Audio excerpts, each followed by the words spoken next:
विदेशी जमीन पर भारत को लेकर साजिश हो रही है? जी हां, यह सवाल इसलिए उठ रहा है क्योंकि अमेरिका और ब्रिटेन से आई तस्वीरों ने यह सोचने पर मजबूर कर दिया है। जी हां, अमेरिका के टेक्सास में कुछ इस तरह की तस्वीरें सामने आई जिससे लगा कि कहीं भारत के खिलाफ कोई साजिश तो नहीं हो रही है। अमेरिका और ब्रिटेन से आई तस्वीरों ने सोचने के लिए मजबूर कर दिया है। अमेरिका के टेक्सास में बीते साल बजरंगबली की मूर्ति लगी। इस 90 फीट ऊंची मूर्ति को स्टैच्यू ऑफ यूनियन का नाम दिया गया, लेकिन अब स्थानीय चर्च ही इसके विरोध में सामने आ गए हैं। यहां तक कि मूर्ति को डीमन गॉड तक कह रहे हैं। विरोध करने वाले लोगों के मुताबिक मूर्ति काफी ऊंची है और दूर से दिखाई देती है और उन्हें इसी बात से दिक्कत है। इधर ट्रंप की ही पार्टी के नेता अलेक्जेंडर डंकन ने कहा है कि हम क्यों एक झूठी मूर्ति को यहां रहने दे रहे हैं, यह क्रिश्चियन देश है।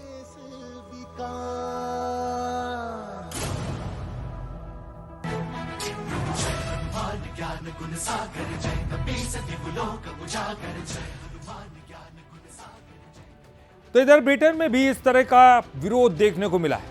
भारतीय मूल की ब्रिटिश सांसद प्रीति पटेल ने नवरात्रि की शुभकामनाएं दी। उन्होंने अनारकली सूट पहनकर बिंदी लगाकर सोशल मीडिया पर बधाई दी, लेकिन यही बात कुछ लोगों को खटक गई।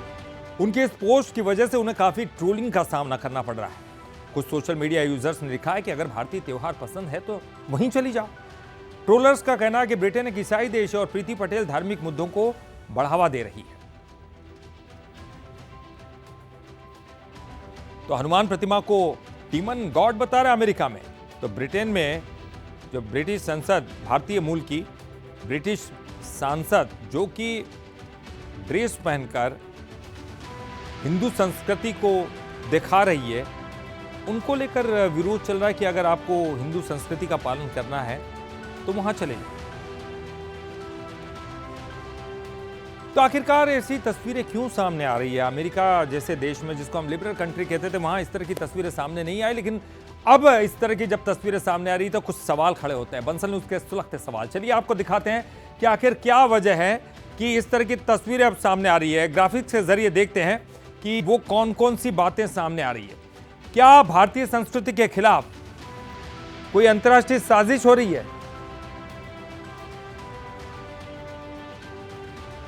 तो सनातन से जुड़ी परंपरा को गलत तरीके से प्रस्तुत किया जा रहा है। क्या भारत की धर्मनिरपेक्ष छवि को नुकसान पहुंचाने की कोशिश हो रही है? और क्या यह पूरी दुनिया में बढ़ रही असहिष्णुता का नतीजा है? यह भी बड़ा सवाल है।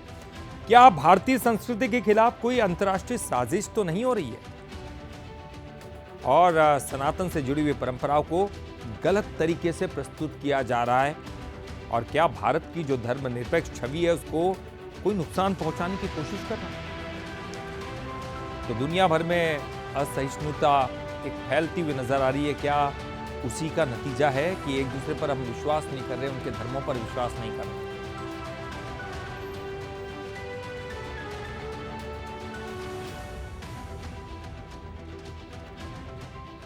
और चलिए इस पर ज्यादा जानकारी के लिए बात करेंगे। हमारे साथ हमारे न्यूज हेड शरद द्विवेदी जी जुड़ गए हैं।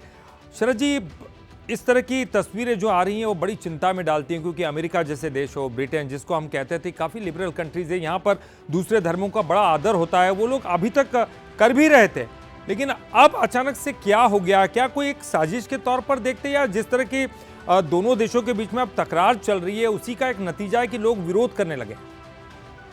देखिए, एक सामान्य अगर मनोविज्ञान की दृष्टि से देखें ललित, तो जब तक कोई व्यक्ति प्रतिस्पर्धा में बराबरी की तरफ न भी सही, लेकिन ऐसा लगता है कि ये जिस तरह से, जिस तेजी से आगे बढ़ रहा है, पीछा कर रहा है, तो ये तो हमारे बराबर भी खड़ा हो सकता है।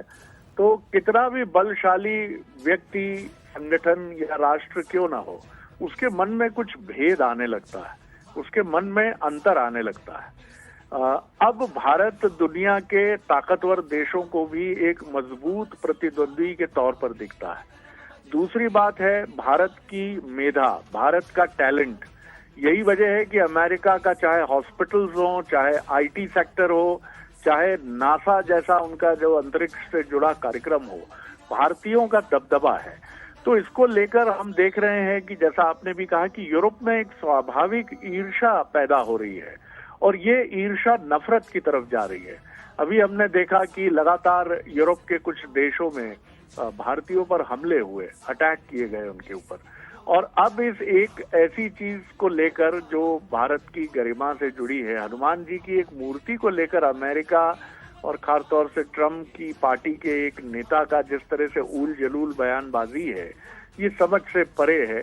लेकिन इतना ये जरूर बताता है कि दुनिया इस समय एक अलग किस्म के मोड पर जरूर खड़ी दिखती है, जहां कुंठा, बेरोजगारी और नौकरी की कमी के चलते जो यूरोप के देश हैं और जो बहुत ताकतवर देश हैं, चाहे आप फ्रांस की बात करिए, इटली में इस समय फिलिस्तीन के पक्ष में समर्थन की बात है, ज़ेंजी फ्रांस की अगर बात करें तो वहां चुनौतियां भरी पड़ी हैं, और हमारे आसपास भी हमने देखा कि चुनौतियां काफी हैं।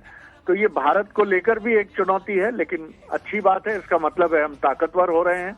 जी बिल्कुल, आपने सही कहा कि कम से कम एक गर्व करने वाली बात तो है कि हम ताकतवर हो रहे हैं, लेकिन कहीं ना कहीं जो भेदभाव हो रहा है उसके प्रति भी थोड़ी सी चिंता स्वाभाविक सी बात है, क्योंकि अमेरिका और ब्रिटेन में भारतीय काफ़ी बड़ी तादाद में रहते हैं। आने वाले समय में क्या होगा ये देखने वाली बात होगी। बहुत बहुत शुक्रिया इस विश्लेषण के लिए शरद जी।